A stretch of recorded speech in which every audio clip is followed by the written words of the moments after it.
सरस्वती नमस्तुभ्यं वरदे कामरूपिणी विद्यारंभं करिष्यामि सिद्धिर्भवतु मे सदा। अज्ञानतिमिरान्धानां ज्ञानाञ्जनशलाकया चक्षुरुन्मीलितं येन तस्मै श्रीगुरुवे नमः। मंगलं भगवान् वीरो मंगलं गौतमो गणी मंगलं कुन्दकुन्दाद्यो जैन धर्मोस्तु मंगलम। ದೇವಾದಿದೇವ ಚಿಂತಾಮಣಿ ಪಾರ್ಶ್ವನಾಥ ತೀರ್ಥಂಕರರ ದಿವ್ಯ ಪಾದಗಳನ್ನು ಸ್ಮರಿಸಿಕೊಳ್ಳುತ್ತಾ, ಕಲಿಕಾಲ ಸರ್ವಜ್ಞ ವಿದೇಹ ಕ್ಷೇತ್ರ ದರ್ಶನ ಮಾಡಿದಂಥ ಪುಣ್ಯಜೀವಿ, ಭವ್ಯಜೀವಿ, ಆಗಾಮಿ ಮೋಕ್ಷಗಾಮಿ ಪರಮ ಪೂಜ್ಯ ಪ್ರಾತಸ್ಮರಣೀಯ ಆಚಾರ್ಯ ಕುಂದ ದೇವರನ್ನ ಸ್ಮರಿಸಿಕೊಳ್ಳುತ್ತಾ, ಸದ್ಧರ್ಮ ಸಂವ್ಯಕ್ತ ಬಂಧುಗಳೇ, ಈ ದಿವಸ ಕುಂದಾದ್ರಿಯಲ್ಲಿ ಪ್ರತಿ ವರ್ಷದಂತೆ ವಾರ್ಷಿಕ ಜಾತ್ರಾ ಮಹೋತ್ಸವ ಕಾರ್ಯಕ್ರಮ ನಡೆದಿದೆ. ಪ್ರತಿ ವರ್ಷವೂ ಮಕರ ಸಂಕ್ರಾಂತಿಯ ಸಂದರ್ಭದಲ್ಲಿ ನಡೆಯುವಂಥ ಈ ವಾರ್ಷಿಕ ಜಾತ್ರಾ ಮಹೋತ್ಸವದ ಈ ವರ್ಷದ ಜೊತೆಯಲ್ಲಿ ವಿಶೇಷವಾಗಿ ಇಲ್ಲಿಯ ಸ್ವಾಮಿ ಪಾರ್ಶ್ವನಾಥ ತೀರ್ಥಂಕರರ ಜನ್ಮ ಕಲ್ಯಾಣ ಮತ್ತು ದೀಕ್ಷಾ ಕಲ್ಯಾಣವಾದಂತಹ ದಿನಗಳು ಸಹ ತಿಥಿಯ ಪ್ರಕಾರ ಈ ದಿವಸ ಬಂದಿರುವಂಥದ್ದು. ಪೌಷ ಕೃಷ್ಣ ಪಕ್ಷದ ಏಕಾದಶಿ ಅಂದ್ರೆ ಇವತ್ತಿನ ದಿವಸ ಬಂದಿರುವಂಥದ್ದು ಸಹಜ ಯೋಗಾಯೋಗ. ಇದು ಅನೇಕ ವರ್ಷಗಳಲ್ಲಿ ಒಮ್ಮೆ ಮಾತ್ರ ಬರುವಂಥದ್ದು, ಯಾವಾಗಲೂ ಸಿಗೋದಿಲ್ಲ. ಅಂತ ಒಂದು ವಿಶೇಷತೆ ವಾರ್ಷಿಕ ಪೂಜೆಯ ಜೊತೆಗೆ ಭಗವಂತನ ಪಂಚಕಲ್ಯಾಣ ಪೂಜೆಗಳನ್ನು ಸಹ ಮಾಡುವಂತ ಸಂಯೋಗ ನಮ್ಮಲ್ಲಿ ಸಿಕ್ಕಿರುವಂಥದ್ದು. ಕುಂದಾದ್ರಿಯಲ್ಲಿ ಪ್ರಥಮ ಬಾರಿಗೆ ಈ ವರ್ಷ ಈ ಜನ್ಮ ಕಲ್ಯಾಣೋತ್ಸವವನ್ನು ಆಚರಿಸ್ತಿರುವಂಥದ್ದು ವಿಶೇಷವಾಗಿದೆ. ಪಾರ್ಶ್ವನಾಥ ತೀರ್ಥಂಕರರು ಕಾಶಿ ದೇಶದಲ್ಲಿ 23ನೇ ತೀರ್ಥಂಕರರಾಗಿ ಜನ್ಮ ತಾಳಿದಂಥವರು.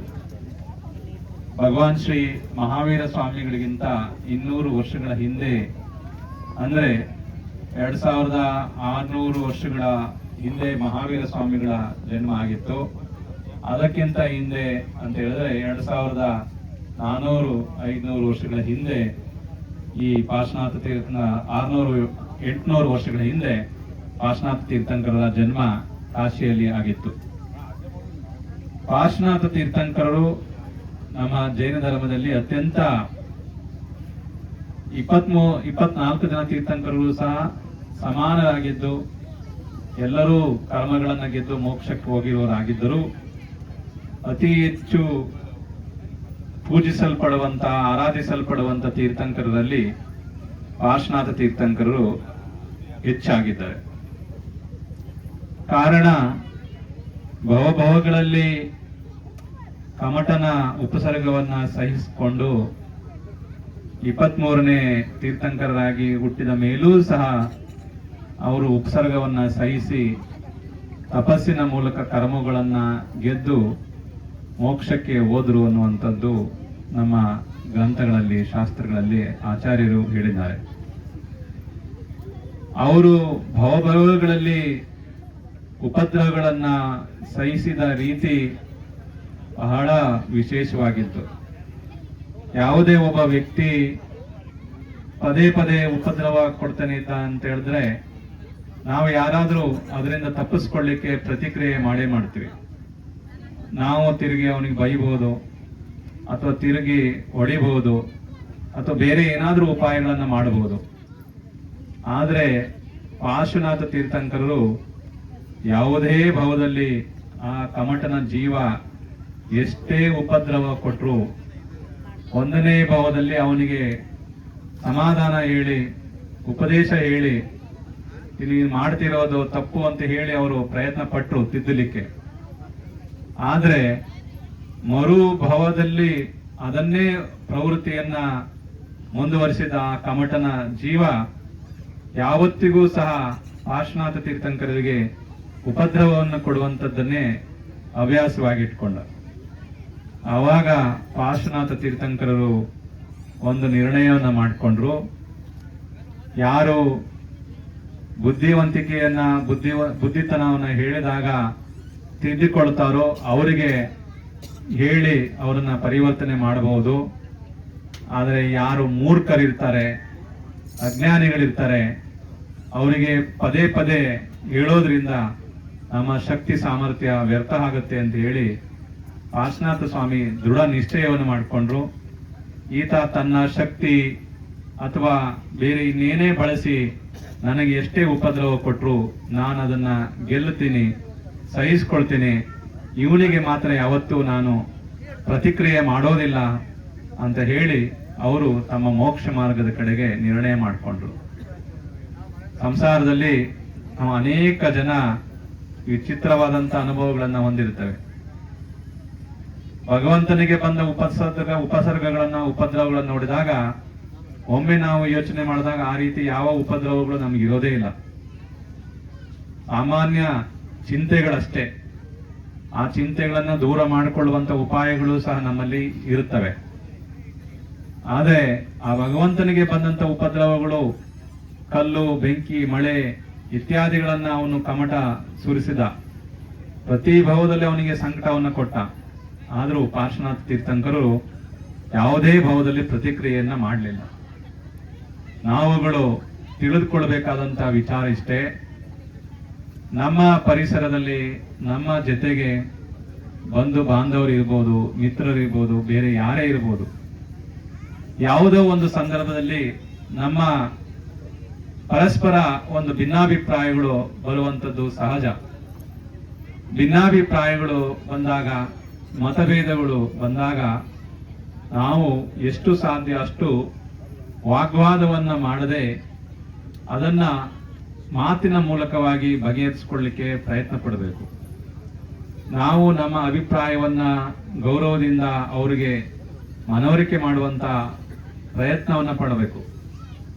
ಒಮ್ಮೆ ನಾವು ಹೇಳಿದ ಅಭಿಪ್ರಾಯ ಅವರು ಮನ್ನಣೆ ಕೊಟ್ಟು ಪರಿವರ್ತನೆ ಆದರೆ ಖಂಡಿತವಾಗಿಯೂ ಅವರೊಂದಿಗೆ ನಾವು ಮೈತ್ರಿ ಭಾವದಿಂದ ಇದ್ದು ಅವ್ರ ಜೊತೆಗೆ ಸ್ನೇಹ ವಾತ್ಸಲ್ಯದಿಂದ ನಾವು ವ್ಯವಹಾರವನ್ನು ಮಾಡಬೇಕು. ಒಮ್ಮೆ ಒಂದು ವೇಳೆ ನಾವು ಎಷ್ಟೆಲ್ಲ ಪ್ರಯತ್ನ ಪಟ್ಟರು, ನಮ್ಮ ವಿಚಾರಗಳನ್ನ ಅವರಿಗೆ ತಿಳುವಳಿಕೆ ಮಾಡಲಿಕ್ಕೆ ಪ್ರಯತ್ನ ಪಟ್ಟರು, ಅವರು ನಮ್ಮ ಮೇಲೆ ಪದೇ ಪದೇ ಅದೇ ವಿಕಲ್ಪವನ್ನ ಇಟ್ಕೊಂಡಿದ್ದಾರೆ, ನಮ್ಮ ಬಗ್ಗೆ ಕೆಟ್ಟ ಅಭಿಪ್ರಾಯವನ್ನ ಇನ್ನೂ ಹೆಚ್ಚು ಬೆಳೆಸ್ಕೊಂಡು ಹೋಗ್ತಾ ಇದ್ದಾರೆ, ಕಮ್ಮಿ ಮಾಡ್ಕೊಳ್ತಿಲ್ಲ, ನಮ್ಮ ಮೇಲೆ ಇನ್ನೂ ದ್ವೇಷವನ್ನ ಕಾರ್ತಾ ಇದ್ದಾರೆ, ನಮ್ಮ ಮೇಲೆ ಅಸೂಯೆ ಪಡ್ತಾ ಇದ್ದಾರೆ, ನಮ್ಮ ಅವನತಿಯನ್ನ ಬಯಸ್ತಾ ಇದ್ದಾರೆ, ಹೇಗಾದ್ರೂ ಮಾಡಿ ನಮ್ಮನ್ನ ಅವರು ಸೋಲಿಸಬೇಕು ಅಂತ ಪ್ರಯತ್ನ ಪಡ್ತಾ ಇದ್ದಾರೆ ಅನ್ನುವಂಥ ವಿಚಾರ ನಮಗೆ ಗೊತ್ತಾದಾಗ ನಾವು ನಮ್ಮ ಎಚ್ಚರಿಕೆಯಿಂದ ಇರಬೇಕು. ಅವರ ಜೊತೆಗೆ ನಾವು ಯಾವುದೇ ಕಾರಣಕ್ಕೂ ಯಾವುದೇ ವಾಗ್ವಾದಕ್ಕಾಗಲಿ ಅಥವಾ ಪ್ರತಿಕ್ರಿಯೆಯನ್ನು ಕೊಡದೆ ನಮ್ಮಷ್ಟಕ್ಕೆ ನಾವು ಮೌನವಾಗಿದ್ದುಕೊಂಡು ನಮ್ಮ ರಕ್ಷಣೆಯಲ್ಲಿ ನಾವು ಇರಬೇಕು ಅನ್ನುವಂಥದ್ದು ಪಾರ್ಶ್ವನಾಥ ತೀರ್ಥಂಕರರ ಜೀವನದ ಒಂದು ಸಂದೇಶ ನಮಗೆ ತಿಳಿಸುತ್ತೆ. ಈ ಘಟನೆಗಳು ಪಾರ್ಶ್ವನಾಥ ತೀರ್ಥಂಕರ ಜೀವನಕ್ಕೆ ಸಂಬಂಧಪಟ್ಟಿದ್ದಾದರೂ ಸಹ ಸಾಮಾನ್ಯ ಮನುಷ್ಯನ ಜೀವನದಲ್ಲೂ ಸಹ ಈ ರೀತಿಯ ಘಟನೆಗಳು ಆಗಾಗ ಆಗ್ತಾ ಇರ್ತವೆ. ರಾಗದ್ವೇಷಗಳು, ಕಾಮಕ್ರೋಧಗಳಿಂದ ಕೂಡಿರುವಂತಹ ಮನುಷ್ಯನ ಜೀವನದಲ್ಲಿ ಈ ರೀತಿಯ ಘಟನೆಗಳು ಸಹಜ. ಅದಕ್ಕೆ ನಾವು ಭಗವಂತನ ಜೀವನವನ್ನು ನೋಡಿ ನಮ್ಮ ಜೀವನವನ್ನು ಸುಧಾರಿಸಿಕೊಳ್ಳುವಂಥದ್ದು ನಮ್ಮ ಸಂಸ್ಕಾರ ಇರುವಂಥದ್ದು. ದೇವರನ್ನ ನಾವು ಪೂಜೆ ಮಾಡೋದಾದ್ರೂ ಯಾವುದಕ್ಕೆ? ದೇವರನ್ನ ನಾವು ಪೂಜೆ ಮಾಡುವಂಥದ್ದು ದೇವರಿಂದ ಏನಾದರೂ ನಾವು ಪಡಿಲಿಕ್ಕಾಗಿ ಅಲ್ಲ.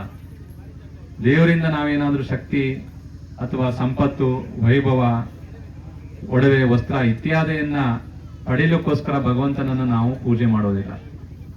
ಭಗವಂತನನ್ನ ಪೂಜೆ ಮಾಡುವಂತ ಉದ್ದೇಶ ಏನು ಅಂತ ಹೇಳಿದ್ರೆ ಭಗವಂತನ ರೀತಿ ನಾವು ಆಗಬೇಕು. ಈ ಜೀವನದಲ್ಲಿ ನಾವು ಯಾರನ್ನು ಬೇಡಬಾರದು, ಯಾರನ್ನ ಕೇಳಬಾರದು. ಜೀವನದಲ್ಲಿ ಯಾರಿಗೂ ನಾವು ದೀನರಾಗಿ ಬದುಕದೆ ಸ್ವತಂತ್ರವಾಗಿ ನಾವು ಬದುಕಬೇಕು ಭಗವಂತನ ರೀತಿಯಲ್ಲಿ. ನನ್ನ ಆತ್ಮ ಭಗವಂತನ ರೀತಿಯೇ ಸ್ವತಂತ್ರನಾಗಿದ್ದಾನೆ. ನನ್ನ ಆತ್ಮವೂ ಸಹ ಪ್ರಯತ್ನ ಪಟ್ಟರೆ ಆ ಭಗವಂತನ ರೀತಿಯೇ ಸಿದ್ಧಿ ಮಾಡಿಕೊಂಡು ಸಾಧನೆ ಮಾಡಿಕೊಂಡು ಮೋಕ್ಷಕ್ಕೆ ಹೋಗಬಹುದು. ಆ ರೀತಿಯಲ್ಲಿ ನಾವು ದೃಢವಾದ ನಿಶ್ಚಯವನ್ನ ಮಾಡಿಕೊಂಡು ಆ ಭಗವಂತನ ಪಾದ ಮೂಲವನ್ನ ನಾವು ಪೂಜೆ ಮಾಡುವಂಥದ್ದು ಆ ಭಗವಂತನ ರೀತಿ ಆಗಬೇಕು ಅನ್ನುವಂಥದ್ದೇ. ಕಾರಣ ಜೈನ ಧರ್ಮದಲ್ಲಿ ಪ್ರತಿ ಒಂದು ಜೀವಿಯೂ ಸಹ ಕಲ್ಯಾಣವನ್ನು ಹೊಂದಬಹುದು ಅಂತ ಹೇಳ್ತಾರೆ. ಪ್ರಾಣಿ ಮಾತ್ರ ಕಲ್ಯಾಣ ಅಂತ ಹೇಳ್ತಾರೆ. ಪ್ರಾಣಿ ಅಂತ ಹೇಳಿದ್ರೆ ಅದು ಇರುವೆ ಇರಬಹುದು, ಆನೆ ಇರಬಹುದು, ಅಥವಾ ಮನುಷ್ಯನಿರಬಹುದು. ಜೀವ ಇರುವಂತದ್ದು ಎಲ್ಲವೂ ಸಹ ಪ್ರಾಣಿಗಳೇ. ಪ್ರತಿ ಒಂದು ಪ್ರಾಣಿಗಳು ಸಹ ಮುಕ್ತಿಯನ್ನ ಹೊಂದಬಹುದು, ಮೋಕ್ಷವನ್ನು ಹೊಂದಬಹುದು ಅನ್ನುವಂಥದ್ದನ್ನ ಜೈನ ಧರ್ಮದಲ್ಲಿ ಹೇಳಿದ್ದಾರೆ. ಅದಕ್ಕೆ ಪ್ರಾಣಿ ಮಾತ್ರವೂ ಸಹ ಯಾವುದು ಕಲ್ಯಾಣವನ್ನ ಬಯಸುತ್ತೆ ಅದು ಜೈನ ಧರ್ಮ ಅಂತ ಹೇಳಿದ್ದಾರೆ. ಆ ನಿಟ್ಟಿನಲ್ಲಿ ನಾವುಗಳು ಪ್ರತಿನಿತ್ಯ ಭಗವಂತನನ್ನ ಧ್ಯಾನಿಸಿ ಪೂಜೆ ಮಾಡುವಂಥದ್ದು, ಹೇ ಭಗವನ್, ನಾನೂ ಸಹ ನಿನ್ನ ಯಾವ ಗುಣಗಳು ಇದಾವೆ ಪೂಜೆ ಮಾಡುತ್ತಿರುವಂತ ನಾವು ಯಾವೆಲ್ಲ ಗುಣಗಳನ್ನ ಹೇಳಿ ಪೂಜೆ ಮಾಡ್ತಿದೀವಿ. ನಿನ್ನ ಜ್ಞಾನಿ ಇದೆಯಾ, ಧ್ಯಾನಿ ಇದೆಯಾ, ತಪಸ್ಸಿದೆಯೇ, ಅನಂತ ಶಕ್ತಿ ಇದೆ ನಿನ್ನಲ್ಲಿ, ತಪಸ್ಸಿನ ಶಕ್ತಿ ಇದೆ, ಜ್ಞಾನದ ಶಕ್ತಿ ಇದೆ, ನಿರ್ಮಲವಾದಂತ ಮನಸ್ಸಿದೆ, ಆತ್ಮನಿದ್ದಾನೆ ನಿನಗೆ. ಈ ಎಲ್ಲ ಗುಣಗಳನ್ನ ನಾನೂ ಸಹ ಹೊಂದಿದ್ದೇನೆ. ಆದ್ರೆ ನೀನು ನಿನ್ನ ಆತ್ಮ ದರ್ಶನವನ್ನ ಮಾಡಿಕೊಂಡಿದೀಯ. ಆದ್ರೆ ನನಗೆ ಇನ್ನು ಆತ್ಮ ದರ್ಶನ ಆಗ್ಬೇಕಾಗಿದೆ. ಹೇಗೆ ಆಗ್ಬೇಕು? ಕನ್ನಡಿಯಲ್ಲಿ ನಮ್ಮ ಮುಖವನ್ನು ನೋಡಿದರೆ ಹೇಗೆ ಎಲ್ಲವೂ ಸ್ಪಷ್ಟವಾಗಿರುತ್ತೋ ಹಾಗೆ ನಮ್ಮ ಆತ್ಮನನ್ನು ನಾವು ನೋಡಿಕೊಂಡಾಗ ನಮ್ಮ ಆತ್ಮನೂ ಸಹ ಅಷ್ಟೇ ಸ್ಪಷ್ಟವಾಗಿ ಇರಬೇಕು. ಆ ರೀತಿ ಆಗಿರುವಂತ ನೀನು ನಿನ್ನಂತೆ ನಾನಾಗಬೇಕು ಅಂತ ಹೇಳಿ ನಾವು ಆ ಭಗವಂತನನ್ನ ಪೂಜೆ ಮಾಡ್ತೇವೆ. ಬೇರೆ ಒಡವೆ, ವಸ್ತ್ರ, ವೈಭೋಗ ಇತ್ಯಾದಿಗಳೆಲ್ಲ ನಮ್ಮ ಪ್ರಯತ್ನದಿಂದ, ಪುರುಷಾರ್ಥದಿಂದಲೂ ಸಹ ಪಡಿಬಹುದು. ಆದ್ರೆ ಆತ್ಮ ದರ್ಶನ ಅನ್ನುವಂಥದ್ದು ಅವಲಂಬನೆ ಇಲ್ಲದೆ ನಾವೇ ಮಾಡಿಕೊಳ್ಳುವುದಂಥದ್ದು ಮತ್ತು ಶಾಶ್ವತವಾಗಿರುವಂತ ಸುಖವನ್ನ ಕೊಡುವಂತದ್ದಾಗಿದೆ. ಅಂತ ಒಂದು ಶಾಶ್ವತ ಸುಖವನ್ನ ಹೊಂದಿದ ಮಹಾಪುರುಷರಲ್ಲಿ ಪಾರ್ಶ್ವನಾಥ ತೀರ್ಥಂಕರರು ಸಹ ಒಬ್ಬರಾಗಿದ್ದು, ಅವರು ಕಾಶಿ ದೇಶದಲ್ಲಿ ಹುಟ್ಟಿ ಸಂವೇದ ಶಿಖರ್ಜಿ ಬಿಹಾರ್, ಈಗಿನ ಜಾರ್ಖಂಡ್ ಇರುವಂತ ಮಧುಬನಿ ಅನ್ನುವಂಥ ಜಿಲ್ಲೆಯಲ್ಲಿರುವಂತ ಸಂವೇದ ಶಿಖರ್ಜಿ ಇದೇ ತರ ಬೆಟ್ಟ, ಆದ್ರೆ ತುಂಬಾ ದೊಡ್ಡ, ಸುಮಾರು 800-900 ಒಟ್ಟು 27,000 ಎಕರೆ ಇರುವಂತ ದೊಡ್ಡ ಅರಣ್ಯ ಪ್ರದೇಶ.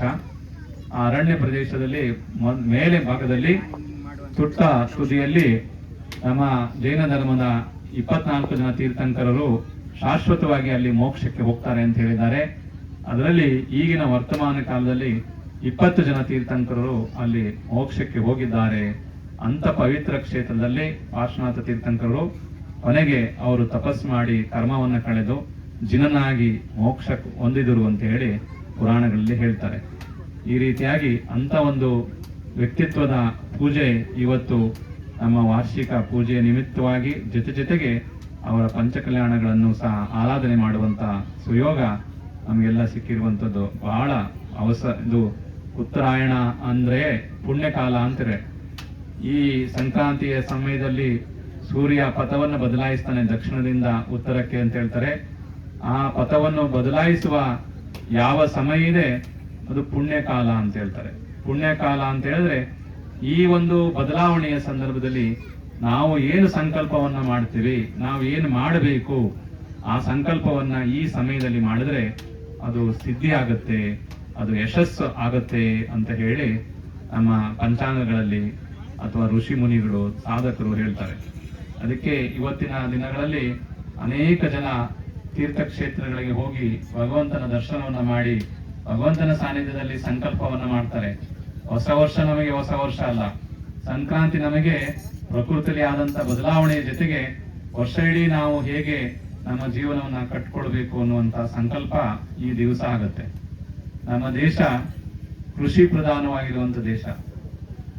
ಭಾರತದ ತುತ್ತ ತುದಿಯಿಂದ ಹಿಡಿದು ಕಾಶ್ಮೀರದಿಂದ ಕನ್ಯಾಕುಮಾರಿಯವರೆಗೂ ಸಹ ಎಲ್ಲ ಕಡೆ ಕೃಷಿ ಇರುವಂತ, ಕೃಷಿ ಮಾಡುವಂತ ದೇಶ ನಮ್ಮದಾಗಿದೆ.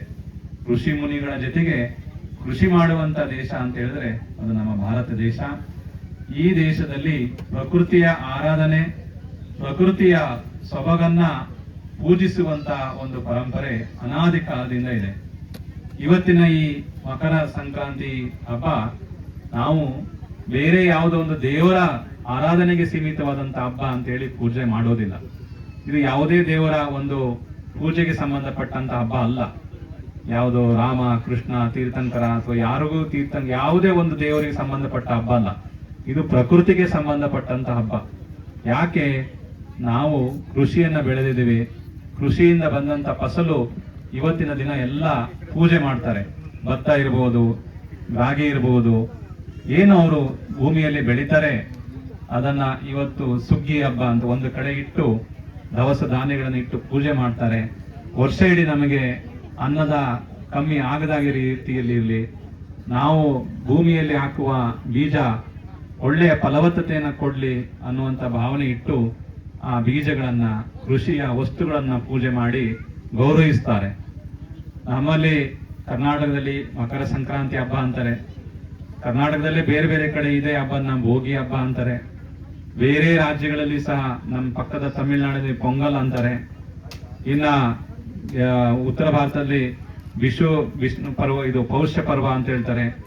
ಗುಜರಾತ್ನಲ್ಲೂ ಸಹ ಈ ಪರ್ವನ ಆಚರಿಸ್ತಾರೆ. ರಾಜಸ್ಥಾನ, ಮಧ್ಯಪ್ರದೇಶ, ಇಡೀ ಭಾರತದ ಎಲ್ಲಾ ರಾಜ್ಯಗಳಲ್ಲೂ ಇವತ್ತಿನ ಈ ಹಬ್ಬವನ್ನ ಆಚರಿಸ್ತಾರೆ. ಇದು ಎಲ್ಲಿ ನೋಡಿದ್ರೂ ಸಹ ಯಾವುದೇ ದೇವರಿಗೆ ಸಂಬಂಧಪಟ್ಟಿಲ್ಲ, ಪ್ರಕೃತಿಗೆ ಸಂಬಂಧಪಟ್ಟ ರೀತಿಯಲ್ಲಿ ಇದನ್ನ ಸಂಭ್ರಮ ಮಾಡ್ತಾರೆ.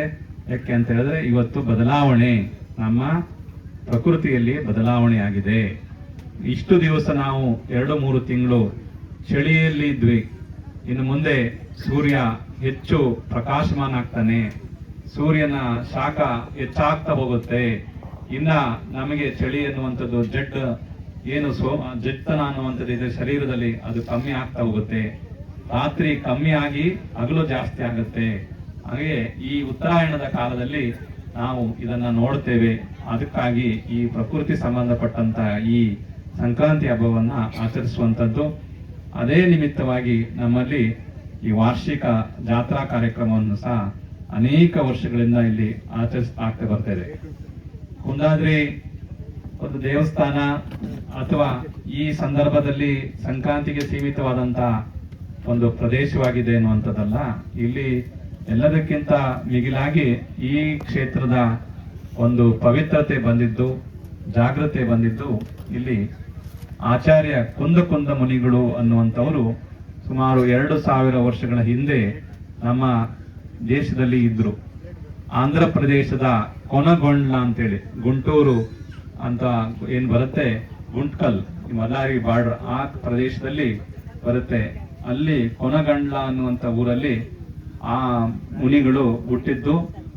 ಅವರು ಅಲ್ಲಿಂದ ಬಂದು ಇಲ್ಲಿ ಮುನಿ ದೀಕ್ಷೆಯನ್ನು ತೆಗೆದುಕೊಂಡ ಮೇಲೆ ತಪಸ್ಸನ್ನ ಮಾಡಿದ್ರು.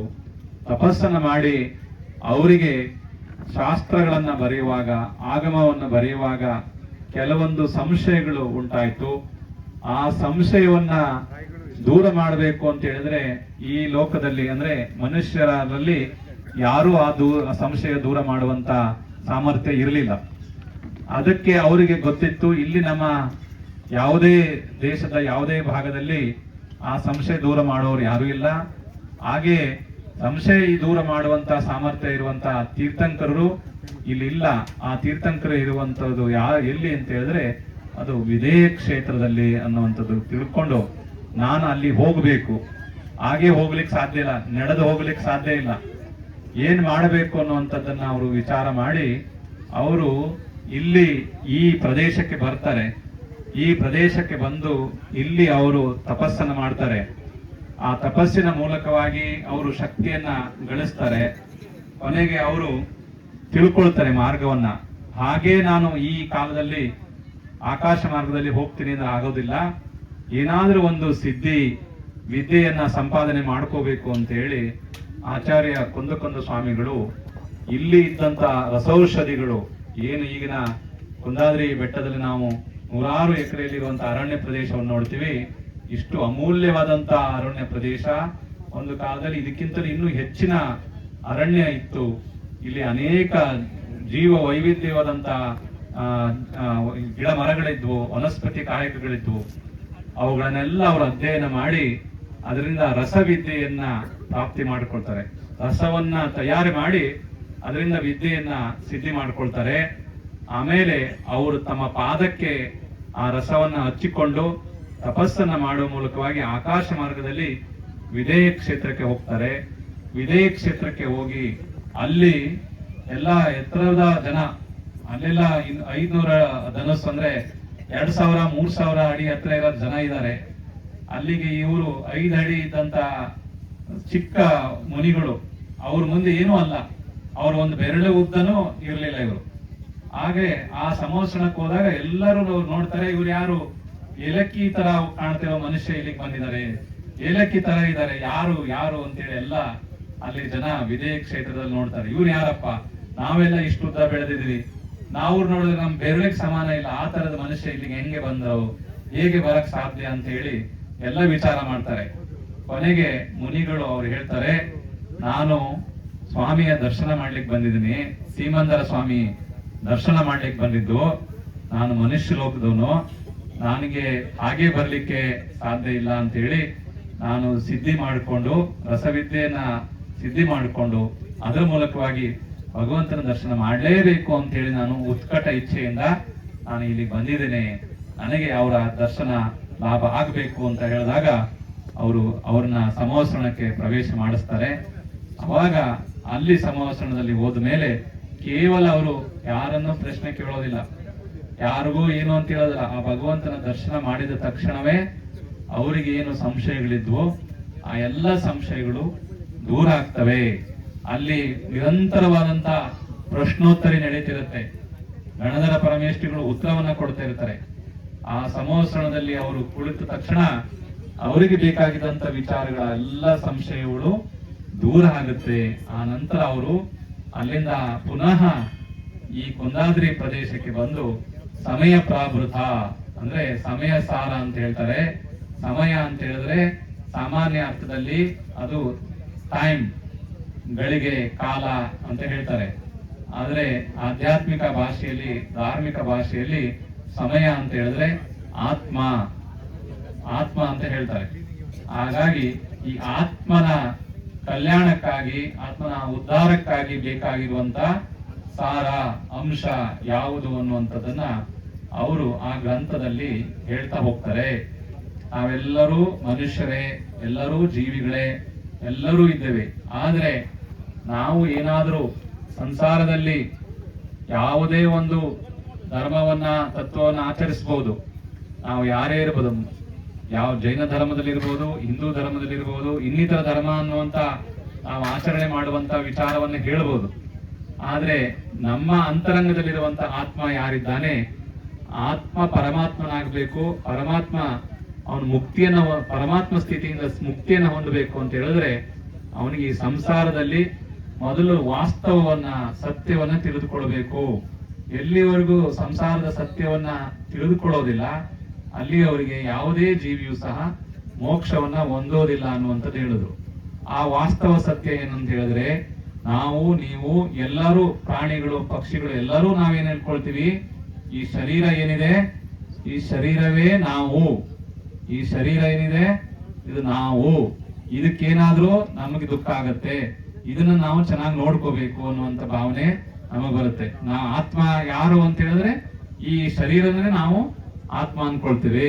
ಅವರು ಆಚಾರ್ಯರು ಹೇಳ್ತಾರೆ, ಈ ಶರೀರ ನಿಮ್ಮ ಆತ್ಮನಲ್ಲ. ಯಾಕೆ ಅಂತ ಹೇಳಿದ್ರೆ ಈ ಜನ್ಮದಲ್ಲಿ ನೀವು ಮನುಷ್ಯ ಜನ್ಮ ಅನ್ನುವಂತ ಶರೀರವನ್ನ ಹೊಂದಿದ್ದೀರಿ. ಹಿಂದೆ ನೀವು ಯಾವುದೋ ಒಂದು ಪ್ರಾಣಿಗಳಾಗಿರ್ಬೋದು, ಪಕ್ಷಿಗಳಾಗಿರ್ಬೋದು, ದೇವತೆ ಆಗಿರ್ಬೋದು, ಮುಂದೆ ಆಗಬಹುದು. ಅಲ್ಲಿ ಎಲ್ಲೋಯ್ತು ನಿಮ್ಮ ಮನುಷ್ಯ ಶರೀರ? ಇರೋದಿಲ್ಲ. ಈ ಶರೀರ ಅನ್ನುವಂಥದ್ದು ಹೇಗೆ ಬಟ್ಟೆ ಬದಲಾಯಿಸ್ತೀರಾ ಹಾಗೆ ಭಾವಗಳಲ್ಲಿ ಇದು ಬದಲಾಗ್ತಿರುತ್ತೆ. ಇದು ನಿಮ್ಮ ಜೊತೆ ಯಾವಾಗ್ಲೂ ಬರೋದಲ್ಲ. ಈ ವಾಸ್ತವವನ್ನು ನೀವು, ಶರೀರವೇ ಬೇರೆ, ಈ ಶರೀರದ ಒಳಗಿರುವಂತ ಆತ್ಮನೇ ಯಾರಿದ್ದಾನೆ ಅವನೇ ಬೇರೆ ಅನ್ನುವಂಥದ್ದು ಎಲ್ಲಿಯವರೆಗೆ ತಿಳಿದುಕೊಳ್ಳೋದಿಲ್ಲ ಅಲ್ಲಿಯವರೆಗೂ ನಿಮಗೆ ಸಂಸಾರದಿಂದ ಮುಕ್ತಿ ಇಲ್ಲ ಅನ್ನುವಂಥದ್ದನ್ನ ಆಚಾರ್ಯ ಕೊಂದ ಸ್ವಾಮಿಗಳು ತಮ್ಮ ಗ್ರಂಥಗಳಲ್ಲಿ ಹೇಳಿ ಅವರಿಗೆ ಆಧ್ಯಾತ್ಮವನ್ನ ಕಲಿಸಿದ್ರು. ಎಷ್ಟೋ ಜನ ಅವ್ರ ಕಾಲದಲ್ಲಿ ಯಾಕೆ ಅವ್ರು ಇದನ್ನ ಹೇಳಿದ್ರು ಅಂತ ಹೇಳಿದ್ರೆ, ಅನೇಕ ಜನ ಕಠಿಣ ತಪಸ್ಸು ಮಾಡೋದ್ರಿಂದ ಅಥವಾ ಯಜ್ಞ ಯಾಗಾದಿಗಳನ್ನ ಮಾಡೋದ್ರಿಂದ, ತುಂಬಾ ಶರೀರ ದಂಡನೆ ಮಾಡ್ಕೊಳ್ಳೋದ್ರಿಂದ ಮೋಕ್ಷ ಸಿಗುತ್ತೆ ಅನ್ನುವಂಥದ್ದನ್ನ ಹೇಳ್ತಿದ್ರು. ಅದನ್ನೇ ಜನ ನಂಬಿದ್ರು. ಅದನ್ನ ಅವರು ಆಚಾರ್ಯರು ಹೇಳ್ತಾರೆ, ಇದ್ಯಾವುದಕ್ಕಿಂತಲೂ ಮೊದಲು ಆಗ್ಬೇಕಾಗಿರೋ ತಪಸ್ಸು ಮಾಡಬೇಕು. ಧ್ಯಾನವನ್ನು ಮಾಡಬೇಕು, ಮೋಕ್ಷವನ್ನು ಹೊಂದಬೇಕು ಅಂತ ಹೇಳಿದ್ರೆ ಎಲ್ಲದಕ್ಕಿಂತ ಮೊದಲು ಶರೀರ ಭಿನ್ನ ಆತ್ಮ, ಶರೀರವೇ ಬೇರೆ ಆತ್ಮನೇ ಬೇರೆ ಅನ್ನುವಂತ ಜ್ಞಾನವನ್ನ ಮೊದಲು ಸಂಪಾದನೆ ಮಾಡಿಕೊಳ್ಬೇಕು. ಎಲ್ಲಿಯವರೆಗೆ ಯಾವುದೇ ಒಬ್ಬ ವ್ಯಕ್ತಿ ಜ್ಞಾನ ಸಂಪಾದನೆ ಮಾಡ್ಕೊಳ್ಳೋದಿಲ್ಲ, ಅಲ್ಲಿಯವರೆಗೆ ಅವನ ಮನುಷ್ಯನಿಗೆ, ಆ ಜೀವಿಗೆ ಸಂಸಾರದಿಂದ ಮುಕ್ತಿ ಆಗೋದಿಲ್ಲ ಅನ್ನುವಂತ ವಿಚಾರವನ್ನ ಅವರು ಪದೇ ಪದೇ ಎಲ್ಲರಿಗೂ ಹೇಳಿದ್ರಿಂದ ಜೈನ ಧರ್ಮದಲ್ಲಿ ಭಗವಂತನ ನಂತರ ಗುರುವಿನ ಸ್ಥಾನದಲ್ಲಿ ಅವರಿಗೆ ಮಂಗಲಾಚರಣೆ ಮಾಡಿ ಅವರಿಗೆ ಸ್ಥಾನ ಕೊಟ್ಟಿದ್ದಾರೆ. ಮಂಗಲಂ ಭಗವಾನ್ ವೀರೋ, ಮಂಗಲಂ ಗೌತಮೋಗಣಿ, ಮಂಗಲಂ ಕುಂದ ಕುಂದಾದ್ಯು. ಮಹಾವೀರ ಸ್ವಾಮಿಗಳು ಉಪದೇಶವನ್ನ ಗ್ರಂಥ ರೂಪದಲ್ಲಿ ಹೇಳಿದವರು ಹಣದರ ಸ್ವಾಮಿಗಳು, ಗೌತಮ ಸ್ವಾಮಿಗಳು. ಆ ನಂತರ ನಾವೆಲ್ಲ ಮನುಷ್ಯರಿಗೆ ಸುಲಭವಾಗಿ ಧರ್ಮ ಲಾಭ ಆಗಬೇಕು ಅನ್ನುವಂಥದ್ದನ್ನ ಹೇಳ್ಕೊಟ್ಟವ್ರು ಯಾರು ಅಂತ ಹೇಳಿದ್ರೆ ಅದು ಆಚಾರ್ಯ ಕುಂದ ಸ್ವಾಮಿಗಳು. 100 ಜನ ಆಚಾರ್ಯರಾಗಿದ್ದಾರೆ, 100 ಜನ ಮುನಿಗಳಾಗಿದ್ದಾರೆ. ಆದ್ರೆ ಸರ್ವಶ್ರೇಷ್ಠ ಸ್ಥಾನವನ್ನ ಪಡೆದವರು ಯಾರು ಅಂತ ಹೇಳಿದ್ರೆ ಅದು ಆಚಾರ್ಯ ಕುಂದ ಸ್ವಾಮಿಗಳು. ಅದಕ್ಕೆ ಅವರನ್ನು ನಮ್ಮಲ್ಲಿ ಯಾವಾಗಲೂ ಪೂಜ್ಯರು ಅಂತೇಳಿ ನೆನೆಸಲಾಗುತ್ತೆ. ಇದೇ ಕುಂದ ಸ್ವಾಮಿಗಳೇ ತಮಿಳುನಾಡಿಗೆ ಹೋಗಿ ಅಲ್ಲಿ ತಪಸ್ ಮಾಡಿದ್ರು. ಅಲ್ಲಿ ತಪಸ್ ಮಾಡಿದಾಗ ತಮಿಳು ಭಾಷೆಯನ್ನು ಕಲ್ತು ಅಲ್ಲಿ ಜನಗಳಿಗೆ ಉಪದೇಶವನ್ನು ಹೇಳಿದ್ರು. ಆ ಉಪದೇಶವೇ ಇವತ್ತು ಅನೇಕ ಜನ ಅದನ್ನ ಬೇರೆ ವ್ಯಕ್ತಿಗಳು ಅಂತ ಹೇಳಿದ್ರು ಸಹ ಅದು ಆಚಾರ್ಯ ಕುಂದ ಸ್ವಾಮಿಗಳ ಉಪದೇಶವೇ ಬೇರೆಯವರ ಹೆಸರಲ್ಲಿ ಪ್ರಕಾಶನ ಆಗಿರುವಂತದ್ದು. ತಿರುಕುರಳ್ ಅಂತ ಹೇಳ್ತಾರೆ. ತಿರುಕುರಳ್ ಅನ್ನುವಂತ ಶಾಸ್ತ್ರ ಏನಿದೆ ಅದು ಆಚಾರ್ಯ ಕುಂದ ಸ್ವಾಮಿಗಳು ತಮಿಳು ಭಾಷೆಯಲ್ಲಿ ಅದನ್ನ ಉಪದೇಶ ಕೊಟ್ಟಂತ ಸಂಗ್ರಹ ಅಂತ ಹೇಳ್ತಾರೆ. ಹಾಗೆ ಅವರು ಹೆಚ್ಚು ಪ್ರಾಕೃತ ಭಾಷೆಯಲ್ಲಿ ತಮ್ಮ ಉಪದೇಶವನ್ನ ಗ್ರಂಥವನ್ನ ಬರೆದ್ರು. 84 ಗ್ರಂಥಗಳನ್ನ ಅವರು ತಮ್ಮ ಜೀವಿತದಲ್ಲಿ ಪ್ರಾಕೃತ ಭಾಷೆಯಲ್ಲಿ ಬರೆದಿದ್ರು ಅಂತ ಹೇಳ್ತಾರೆ. ಅಂತ ಒಂದು ಪರಮ ಶ್ರೇಷ್ಠವಾದಂತ ಆಚಾರ್ಯ ಪರಮೇಷ್ಠಿಗಳು ಇಲ್ಲಿ ಮುಕ್ತಿ ಹೊಂದಿದ, ಸಮಾಧಿ ಹೊಂದಿದ ಸ್ಥಾನ ಅಂತ ಹೇಳಲಾಗತ್ತೆ. ಅವರ ಈ ಪವಿತ್ರ ಸ್ಥಾನದಲ್ಲಿ ವರ್ಷ ನಾವೆಲ್ಲ ಇಲ್ಲಿ ಬಂದು ದರ್ಶನ ಮಾಡ್ತೇವೆ, ಪಾದ ಪೂಜೆಯನ್ನ ಮಾಡ್ತೇವೆ.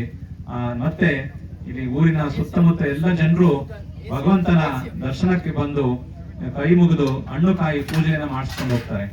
ಹಾಗೆ ಇಲ್ಲಿ ಯಾರು ಮಕ್ಕಳು ಶಾಲೆಗೆ ಸರಿಯಾಗಿ ಹೋಗ್ಲಿಕ್ಕೆ ಇಷ್ಟಪಡೋದಿಲ್ಲ, ಯಾರು ಸರಿಯಾಗಿ ವಿದ್ಯಾಭ್ಯಾಸವನ್ನ ಮಾಡೋದಿಲ್ಲ, ಯಾರಿಗೆ ಓದಿದ್ದು ನೆನಪು ಉಳಿಯೋದಿಲ್ಲ ಅಂತ ಮಕ್ಕಳನ್ನ ಒಮ್ಮೆ ಆದ್ರೂ ಇಲ್ಲಿ ಆಚಾರ್ಯ ಕುಂದ ಸ್ವಾಮಿಗಳ ಪಾದ ದರ್ಶನ ಮಾಡಿಸಿ ಆ ಪಾದ ಮೂಲವನ್ನ ಅವರಿಗೆ ನಮಸ್ಕಾರ ಮಾಡಿ ಹೋದ್ರೆ ಖಂಡಿತವಾಗಿಯೂ ಅವರು ದ್ವಾದಶಾಂಗ ಶಾಸ್ತ್ರವನ್ನ ನೆನಪಿನಲ್ಲಿಟ್ಕೊಂಡಂತ ಆಚಾರ್ಯರು ಕುಂದ ಸ್ವಾಮಿಗಳು. ಅವರ ಆಶೀರ್ವಾದ ಮಕ್ಕಳಿಗೆ ಸಿಕ್ಕರೆ ಅವರ ಮಕ್ಕಳ ಅಜ್ಞಾನ ದೂರ ಆಗುತ್ತೆ. ಇಂಥ ಒಂದು ಪವಿತ್ರ ಸ್ಥಾನ ಆಚಾರ್ಯ ಕುಂದರ ಈ ಒಂದು ಕುಂದಾದ್ರಿ ಕ್ಷೇತ್ರ ಆಗಿದೆ. ಇಂತನ ಕ್ಷೇತ್ರದಲ್ಲಿ ನಾವೆಲ್ಲರೂ ಪ್ರತಿ ವರ್ಷ ಸೇರುವಂತದ್ದು ಬಹಳ ವಿಶೇಷ. ಇವತ್ತು ಕಳಸ, ಹೊರನಾಡು, ನಮ್ಮ ಮಲೆನಾಡಿನ ಎಲ್ಲ ಭಾಗಗಳಿಂದಲೂ ಜನ ಬಂದಿದ್ದಾರೆ. ಕರಾವಳಿ ಪ್ರದೇಶದಿಂದ, ದಕ್ಷಿಣ ಕನ್ನಡದಿಂದಲೂ ಸಹ ಅನೇಕ ಊರುಗಳಿಂದ ಇವತ್ತು ಈ ಒಂದು ಮಹೋತ್ಸವಕ್ಕೆ ಬಂದಿರ್ತಾರೆ. ಮತ್ತೆ ದಿನ ಭಜನೆಯನ್ನ ಮಾಡುವ ಮೂಲಕವಾಗಿ ಭಕ್ತಿಯನ್ನ ಇಲ್ಲಿ ಸುಮಾರು 15 ತಂಡಗಳು ಭಕ್ತಿಯನ್ನ ಸಮರ್ಪಣೆ ಮಾಡಿದ್ದಾರೆ. ನೃತ್ಯವನ್ನ ಮಾಡುವ ಮೂಲಕವಾಗಿ ಭಗವಂತನಿಗೆ ಸೇವೆಯನ್ನ ಸಮರ್ಪಣೆ ಮಾಡಿದ್ದಾರೆ. ವಿಶೇಷವಾಗಿ ಇವತ್ತು ಪಾರ್ಶ್ವನಾಥ ತೀರ್ಥಂಕರ ಪಂಚಕಲ್ಯಾಣ ತಿಥಿಗಳು ಬಂದಿದ್ದರಿಂದ ಇವತ್ತು ಪಾರ್ಶ್ವನಾಥ ತೀರ್ಥಂಕರ ಜನ್ಮ ಕಲ್ಯಾಣ, ದೀಕ್ಷಾ ಕಲ್ಯಾಣಗಳನ್ನ ಇಲ್ಲಿ ಆಚರಿಸುವ ಮೂಲಕವಾಗಿ ಸಂಗೀತ ಪೂಜೆಯನ್ನ ಶ್ರೀಮತಿ ಜಯಶ್ರೀ ಹೊರನಾಡ್ ಅವರು ಮತ್ತು ಅವರ ತಂಡದವರು ಈ ಪೂಜಾ ಕಾರ್ಯಕ್ರಮಗಳನ್ನ ಎಲ್ಲ ಕಳಸ, ಹೊರನಾಡವರು, ಎಲ್ಲ ಯುವಕರು, ಮಹಿಳಾ ಸಮಾಜದವರು ಎಲ್ಲರೂ ಬಂದು ಈ ಕಾರ್ಯಕ್ರಮವನ್ನ ನಡೆಸಿಕೊಟ್ಟಿದ್ದಾರೆ. ಇವತ್ತು ಅತ್ಯಂತ ವೈಭವದಿಂದ ಈ ವಾರ್ಷಿಕ ಪೂಜೆ ಕಾರ್ಯಕ್ರಮ ನಡೆದಿದೆ. ನಿನ್ನೆ ದಿವಸ ಸಂಜೆ ಬ್ರಹ್ಮಯಕ್ಷನ ಆರಾಧನೆ ಹಾಗೂ ಬೆಳಗ್ಗೆ ಭಗವಂತನ ಅಭಿಷೇಕದ ಜೊತೆಗೆ ಕಲಿಕುಂಡ ಮಹಾ ಯಂತ್ರಾರಾಧನೆ ಕಾರ್ಯಕ್ರಮ ನಡೆದು ಮಹಾಭಿಷೇಕ ಮತ್ತು ಇನ್ನಿತರ ಪೂಜಾ ಕಾರ್ಯಕ್ರಮಗಳು, ಮಹಾಮಾತೆಯ ಪೂಜೆಗಳ ಜೊತೆಗೆ ಆಚಾರ್ಯ ಕುಂದ ಸ್ವಾಮಿಗಳ ಪಾದ ಪೂಜೆ ಜರುಗಿದೆ. ಅದರ ಜೊತೆಗೆ ತಾವೆಲ್ಲರೂ ಈ ನಡೆದಿರುವಂತಹ ಧಾರ್ಮಿಕ ಸಭೆಯಲ್ಲಿ ಅದಕ್ಕಿಂತ ಮುಂಚೆ ಭಗವಂತನ ಪೂಜೆಯಲ್ಲಿ ಭಾಗವಹಿಸಿದ್ದೀರಾ. ಈ ಎಲ್ಲ ಕಾರ್ಯಕ್ರಮಗಳಲ್ಲಿ ಭಾಗವಹಿಸಿರುವಂಥದ್ದು ಪ್ರತಿ ವರ್ಷಕ್ಕೆ ವರ್ಷ ಈ ಒಂದು ಬರುವವರ ಸಂಖ್ಯೆ ಹೆಚ್ಚಾಗಿದ್ದು, ಈ ಎಲ್ಲ ಜನರಿಗೆ ಬೇಕಾಗುವಂತ ಊಟ ಮತ್ತೆ ಇನ್ನಿತರ ಸಭಾ ಕಾರ್ಯಕ್ರಮ ಇರ್ಬೋದು ಎಲ್ಲ ಶಿಸ್ತುಬದ್ಧವಾಗಿ ನಡೆಸಿಕೊಡುವಂತ ಜವಾಬ್ದಾರಿಯನ್ನ ಶ್ರೀ ಮಠದಿಂದ ಪ್ರತಿ ವರ್ಷವೂ ನಡೆಸಿಕೊಂಡು ಬರಲಾಗ್ತಿದೆ. ಇಲ್ಲಿ ನಿನ್ನೆ ಮತ್ತೆ ಇವತ್ತು ಎಲ್ಲ ಪೂಜೆಗಳು ಎಲ್ಲ ಕಾರ್ಯಕ್ರಮಗಳು ಚೆನ್ನಾಗಿ ನಡೆಯುವ ರೀತಿಯಲ್ಲಿ ನಮ್ಮ ನಲ್ಲಿಕಾರು ಶ್ರೀ ಪ್ರಸನ್ನೇಂದ್ರರು ಮತ್ತೆ ಕಾರ್ಕಳದ ಭರತೀಂದ್ರರು, ಅಜಯ್ ಕಾರು ಪ್ರಸನ್ನೇಂದ್ರರು, ಸಿಂಹಸೇನೇಂದ್ರರು ಮತ್ತೆ ಇಲ್ಲಿ ಸ್ಥಳೀಯ ಪುರೋಹಿತರು, ಇನ್ನಿತರ ಪುರೋಹಿತರು ಎಲ್ಲರೂ ಸೇರಿ ಅಚ್ಚುಕಟ್ಟಾಗಿ ಪೂಜಾ ವಿಧಿವಿಧಾನಗಳನ್ನ ನಡೆಸಿದ್ದಾರೆ. ಅವೆಲ್ಲರೂ ಆ ಬ್ರಹ್ಮ ಯಕ್ಷನನ್ನ ನಂಬಿ ನಡೆಯುವಂತವರು. ಇವೆಲ್ಲ ಹಣ್ಣು ಕಾಯಿ ಪೂಜೆಯನ್ನ ಈ ಹಬ್ಬದ ಸಂದರ್ಭದಲ್ಲಿ ಮಾಡಿಸ್ಕೊಂಡು ಹೋಗುವಂತವರು ಬಂದಿದ್ದೀರಾ. ಹಾಗೆ ಎಲ್ಲ ಪರ ಊರಿನ ಜನ ಬಂದಿದ್ದೀರಾ. ಅನ್ನ ಸಂತರ್ಪಣೆಯಾಗಿ ಎಲ್ಲ ಕಾರ್ಯಕ್ರಮಗಳು ಸಹ ನಡೆದಿದೆ.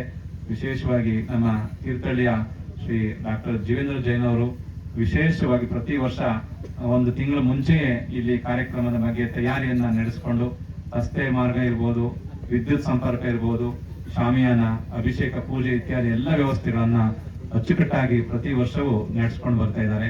ನಮ್ಮ ಸುತ್ತಮುತ್ತಲಿನ ಶೃಂಗೇರಿ ಸಮಾಜ, ಶಿವಮೊಗ್ಗ ಸಮಾಜ, ಮಲೆನಾಡಿನ ಎಲ್ಲ ಸಮಾಜಗಳು, ದಕ್ಷಿಣ ಕನ್ನಡದ ಎಲ್ಲ ಸಮಾಜದವರು ಸಹ ಈ ಕಾರ್ಯಕ್ರಮದಲ್ಲಿ ಹೆಚ್ಚಿನ ರೀತಿಯಲ್ಲಿ ತನ್ನ ಮನ ಧನದಿಂದ ಸಹಕರಿಸ್ತಾ ಬಂದಿದ್ದೀರಾ.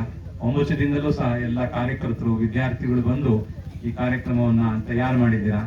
ಮತ್ತೆ ಪ್ರತಿ ವರ್ಷವೂ ಇಲ್ಲಿ ಕೆಳಗಿಂದ ಮೇಲೆ ಬರುವಾಗ ರಸ್ತೆ ಹಾಳಾಗಿರುತ್ತೆ ಮಳೆಗಾಲದಲ್ಲಿ. ಆ ರಸ್ತೆಯನ್ನು ಸಹ ಎಲ್ಲ ಸರಿ ಮಾಡಿ ಸ್ವಚ್ಛತೆಯನ್ನ ಮಾಡಿ ಊರಿನ ಧರ್ಮಸ್ಥಳ ಗ್ರಾಮಾಭಿವೃದ್ಧಿಯ ಕಾರ್ಯಕರ್ತರು ಸಹ ಅದನ್ನೆಲ್ಲ ಸ್ವಚ್ಛ ಮಾಡ್ತಾರೆ.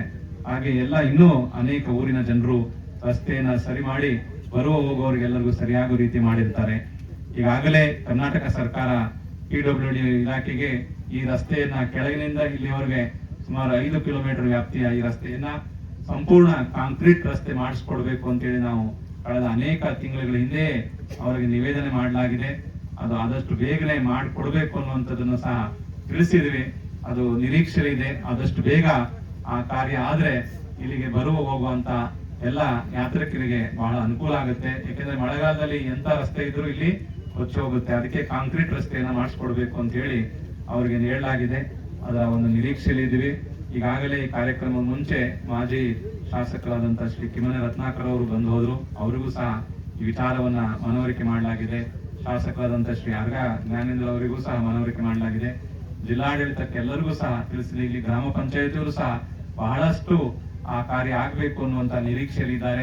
ಬರುವಂತ ಯಾತ್ರಾರ್ಥಿಗಳು ಈ ದಿನ ಅಲ್ಲದೆ ಬೇರೆ ದಿವಸವೂ ಸಹ ಜನ ಜಾಸ್ತಿ ಇರ್ತಾರೆ. ಅವರಿಗೆ ಹೋಗೋ ಬರೋರಿಗೆ ಈ ರಸ್ತೆಯಲ್ಲಿ ಸಮಸ್ಯೆ ಆಗಬಾರದು ಅನ್ನೋ ರೀತಿಯಲ್ಲಿ ಎಲ್ಲರೂ ಕಳಕಳಿ ಕಾಳಜಿ ಇದೆ.